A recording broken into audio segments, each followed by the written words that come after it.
नमस्कार, मैं चुनचुन कुमार। स्वागत है झारखंडी हिंदी न्यूज पर। चलिए जानते हैं आज की छोटी बड़ी सभी महत्वपूर्ण खबरों को। कृषि ऋण माफी योजना पर क्या बोले झारखंड के कृषि मंत्री बादल पत्रलेख। एनपीए खाता धारक किसानों के लिए क्या है प्लान। झारखंड के कृषि मंत्री बादल पत्रलेख ने कहा है कि 9.07 लाख मानक खाता धारक किसानों को कृषि ऋण माफी योजना का लाभ पहुंचाना हेमंत सोरेन सरकार की प्राथमिकता है। फिलहाल एनपीए खाता धारक किसानों को कृषि ऋण माफी योजना का लाभ नहीं मिल सकेगा। एनपीए खाता धारक किसानों को अगले चरण में ऋण माफी योजना का लाभ देने की योजना है। झारखंड के कृषि मंत्री बादल पत्रलेख ने कहा कि केंद्र सरकार से अपेक्षित सहयोग नहीं मिलने के बावजूद झारखंड सरकार ने किसानों का कर्ज माफ करने की दिशा में अहम कदम उठाया है। उनकी पहली प्राथमिकता चिन्हित किए गए 9.07 लाख मानक खाता धारक किसानों को लाभ पहुंचाना है।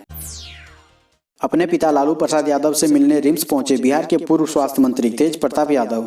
बिहार के पूर्व स्वास्थ्य मंत्री तेज प्रताप यादव शनिवार को रांची के रिम्स में अपने पिता लालू प्रसाद यादव से मुलाकात करने पहुंचे। लालू प्रसाद यादव रिम्स के पेइंग वार्ड में इलाजरत है। कुछ दिनों पहले तेजस्वी यादव ने लालू प्रसाद यादव से मुलाकात की थी। आपको बता दें कि बिहार में पूर्व सीएम लालू प्रसाद यादव चारा घोटाले मामले में सजा काट रहे हैं। रिम्स में इनका इलाज चल रहा है। AK-47 के साथ इनामी नक्सली गिरफ्तार। सुरक्षा में लगे 2 महिला समेत 3 पुरुष नक्सली भी धराए। गिरिडीह जिले के पिरटाण प्रखंड में खुखरा थाना क्षेत्र के पारसनाथ पहाड़ी की तराई में स्थित श्रृंखलाबद्ध पहाड़ी पर्वतपुर पांडेडी की तलहटी से सुरक्षा बलों ने एक हार्डकोर नक्सली को पकड़ा है। गिरफ्तार नक्सली प्रशांत मांझी बताया जाता है, जिस पर 10 लाख रुपए का इनाम है। पुलिस ने उसकी सुरक्षा में लगे 5 नक्सलियों को भी दबोचा है, जिनमें 2 महिला और 3 पुरुष हैं। गिरफ्तार प्रशांत मांझी के पास से एक AK-47, जिंदा कारतूस, मोबाइल चार्जर, साबुन एवं अन्य सामान बरामद किए गए हैं। नए साल में केंद्रीय प्रतिनियुक्ति पर जाएंगे झारखंड के 5 IPS अधिकारियों की कमी से प्रभार में चल रहे कई पद। नए साल में झारखंड के 5 IPS अधिकारी केंद्र प्रतिनियुक्ति पर जाएंगे। झारखंड पुलिस के 5 IPS अधिकारी नए साल की शुरुआत में ही झारखंड छोड़ देंगे। इनमें साकेत कुमार सिंह, कुलदीप द्विवेदी, प्रशांत आनंद, शिवानी तिवारी एवं अंशुमन कुमार शामिल है। IPS अधिकारियों की कमी के कारण राज्य के कई पद प्रभार में चल रहे हैं। IG स्तर के अधिकारियों का भी अभाव है। झारखंड राज्य टेबल टेनिस चैंपियनशिप में पूर्वी सिंहभूम का दबदबा, अर्चित को दोहरा खिताब। पूर्वी सिंहभूम के अर्चिता डे ने शानदार प्रदर्शन करते हुए झारखंड राज्य टेबल टेनिस चैंपियनशिप में कैडेट व जूनियर बालिका वर्ग का खिताब जीत लिया है। कैडेट बालक वर्ग में पूर्वी सिंहभूम के सौमिल महतो व जूनियर बालक वर्ग में हजारीबाग के प्रतीक अग्रवाल विजेता रहे। मुख्यमंत्री हेमंत सोरेन ने कहा, पंचायत चुनाव पर सोच समझकर लेंगे फैसला। मुख्यमंत्री हेमंत सोरेन ने शुक्रवार को बोकारो एयरपोर्ट में कहा कि पंचायत चुनाव के संबंध में राज्य सरकार सोच समझकर कोई निर्णय लेगी। जो भी निर्णय लिया जाएगा राज्य हित में लिया जाएगा। वह बोकारो दौरे पर थे। सीएम श्री सोरेन ने कहा कि राज्य ही नहीं पूरे विश्व के लिए वर्ष 2020 चुनौतीपूर्ण रहा है। सरकार सभी चुनौतियों का सामना करते हुए आम जनजीवन को सामान्य करने का प्रयास राज्य ने किया है। विपक्ष कहता है कि सरकार का 1 वर्ष बदहाल रहा है। उस विपक्ष को क्या जवाब दूं जिसके पास अपना नेता तक नहीं है। सरकार ने 1 वर्ष क्या क्या काम किया, जिला स्तर पर कार्यक्रम आयोजित कर जानकारी दी जाएगी। 25,000 करोड़ के चिटफंड घोटाले के लिए 2 विशेष कोर्ट। हाई कोर्ट के आदेश पर CBI कर रही है जांच।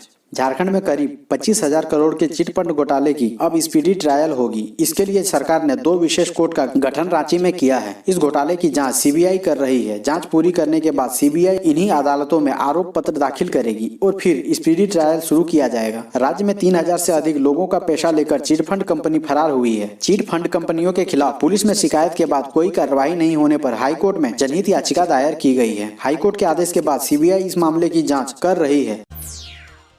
माओवादियों ने बनाई पूरे 1 साल की रणनीति, जाने उनके खतरनाक मंसूबे।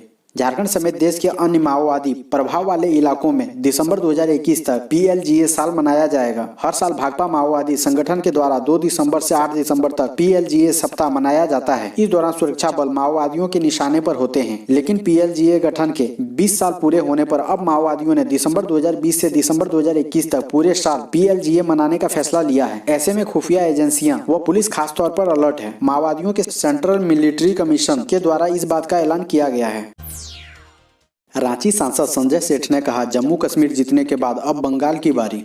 भारतीय जनता पार्टी सिल्ली मंडल कार्यालय में पार्टी के कार्यकर्ताओं का 2 दिवसीय प्रशिक्षण शिविर का समापन हो गया। प्रशिक्षण शिविर में मुख्य अतिथि के रूप में रांची के सांसद संजय सेठ उपस्थित थे। कार्यकर्ताओं को संबोधित करते हुए उन्होंने कहा कि कार्यकर्ता भारतीय जनता पार्टी का उद्देश्य और विचार को ग्रहण करे। यह पार्टी अपने कार्यकर्ताओं का सम्मान और आदर करना जानती है। उन्होंने पश्चिम बंगाल में होने वाले विधानसभा चुनाव को देखते हुए कार्यकर्ताओं को तैयार रहने का निर्देश दिया। उन्होंने कहा कि जम्मू कश्मीर के बाद अब बंगाल जीतने की बारी है। पलामू में 350 मवेशियों के साथ 21 तस्कर गिरफ्तार, 23 वाहन जब्त। झारखंड के पलामू जिले में पुलिस ने शुक्रवार को 23 वाहनों को जब्त कर तस्करी के लिए ले जा रहे करीब 350 पशुओं को मुक्त करा लिया। मेदिनीनगर व छतरपुर थाना क्षेत्र में पशु तस्करों के खिलाफ गुरुवार रात से शुरू हुई कार्रवाई शुक्रवार की सुबह तक चली। इस दौरान पुलिस ने 21 पशु तस्करों को गिरफ्तार किया। सभी के खिलाफ FIR दर्ज कर न्यायिक हिरासत में जेल भेजने की कार्रवाई देर शाम तक जारी रही थी। जिले में पशु तस्करों के खिलाफ यह अब तक की सबसे बड़ी कार्रवाई मानी जा रही है। झारखंड के राइस मिलों पर 89.87 करोड़ का बकाया, 10 मिल संचालकों के खिलाफ जारी हुआ गिरफ्तारी वारंट। झारखंड के विभिन्न जिलों के 25 से अधिक राइस मिलों पर सरकार के 89.87 करोड़ रुपए का बकाया है। इन राइस मिलों ने धान की कुटाई के बाद इतनी रकम का चावल खाद्य निगम को नहीं दिया। बकाया राशि की वसूली के लिए सरकार और राइस मिलों के बीच कानूनी लड़ाई चल रही है। इस बीच बकाया राशि की वसूली के लिए 10 राइस मिलों के संचालकों के खिलाफ गिरफ्तारी वारंट जारी किया है। झारखंड के 22.5 लाख किसानों के खाते में आए 450 करोड़ रुपए। देश के 9 करोड़ किसानों के खाते में 18,000 करोड़ रुपए ट्रांसफर। प्रधानमंत्री नरेंद्र मोदी ने शुक्रवार को किसान सम्मान निधि के तहत देश के 9 करोड़ किसानों के खाते में 18,000 करोड़ रुपए की राशि ट्रांसफर की। इसमें से झारखंड के 22.50 लाख किसानों के खाते में 450 करोड़ रुपए आए। इससे पहले मोदी ने 6 राज्यों के किसानों के साथ वीडियो कॉन्फ्रेंसिंग के जरिए बात की। दक्षिण पूर्व रेलवे ने सभी स्पेशल ट्रेनों का परिचालन मार्च तक बढ़ाया। बोकारो से पास करने वाली 32 में 22 पटरी पर। दक्षिण पूर्व रेलवे प्रबंधन ने अपने चारों मंडल के विभिन्न स्टेशनों से चलने वाली सभी ट्रेनों का परिचालन मार्च 2021 तक बढ़ा दिया है। बोकारो रेलवे स्टेशन भी दक्षिण पूर्व रेलवे के तहत आता है। इस फैसले से हजारों यात्रियों ने राहत की सांस ली है। रेलवे परिचालन को लेकर कम से कम मार्च 2021 तक संशय समाप्त हो गया है। कोविड-19 के कारण रेलवे ने 22 मार्च को रेलगाड़ियों का परिचालन रोक दिया था। इसके बाद अब तक परिचालन सामान्य नहीं हो पाया है। खास यात्रियों के लिए अब रेल कर्मचारियों को झटका। अब AC में सफर के लिए मिलेगी सीमित सीटें। यात्रियों के बाद अब रेलवे ने अपने कर्मचारियों को जोर का झटका धीरे से दिया है। रेलवे कर्मचारी अब पास पर अपने परिवार के साथ AC का आरामदायक सफर नहीं कर सकेंगे। उन्हें अब AC में सीमित सीटें ही मिलेगी। रेलवे ने सेकंड AC में 1 और थर्ड AC में 2 सीटें निर्धारित की है। अब अगर रेल कर्मचारी के परिवार में 5 सदस्य हैं तो सेकंड AC में 4 को और थर्ड AC में 3 सदस्यों को पूरा किराया चुकाकर सफर करना होगा। जमशेदपुर के तीनों नगर निकाय में ट्रेड शुल्क में 50 लाख रुपए की कमी, अब होगी कानूनी कार्रवाई। जमशेदपुर शहर के दुकानदार ट्रेड लाइसेंस शुल्क जमा नहीं कर रहे हैं। इसके लिए तीनों नगर निकाय ट्रेड लाइसेंस शुल्क जमा करने के लिए शिविर लगा रही है। एक समय सीमा तक लोगों को फाइन लेकर ट्रेड लाइसेंस बनाएगी। ट्रेड लाइसेंस नहीं बनाने वाले दुकानदार यदि पकड़े जाते हैं तो उस पर जुर्माना के साथ ही कानूनी कार्रवाई की जाएगी। मानगो नगर निगम के कार्यपालक पदाधिकारी दीपक सहाय कहते हैं कि ट्रेड शुल्क में कमी का सबसे बड़ा कारण है कोरोना के कारण लगाया गया लॉकडाउन। लॉकडाउन के कारण अधिकांश दुकानें बंद थी। यही वजह है कि दुकानदारों ने ट्रेड लाइसेंस शुल्क नहीं किया है।